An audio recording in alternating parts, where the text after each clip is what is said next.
And of course, you've been to the Court of Appeal as well, haven't you? But relatively early in your career. Would you like to talk to us about that experience of your appellate advocacy? Yes, so I've been a handful of times now. Um, every time I go, I'm still very nervous. Like being You, back in a moot. yeah, exactly. Yeah. I think a lot of it though is in the preparation, really. So obviously there will be grounds of appeal, skeleton arguments, whatever it is, that hopefully will help you know what your argument is a bit more rather than just dealing with it on the spot. Say, for example, if you're in the county court and you have a last minute point that comes up, it's not quite the same. It's a lot more structured and Mm, prepared. However, saying that, it is a lot more conversational, I've found, in the Court of Appeal. So it isn't just a case of presenting your argument, because of course they've read your grounds of appeal, they've read your skeleton argument.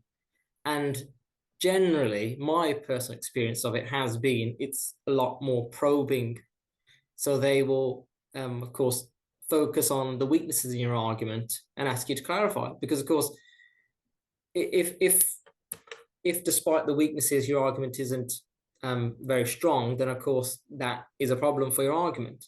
But if you're able to address the weaknesses and still have a strong argument, then of course it makes it all a lot simpler. So I find it a lot more probing.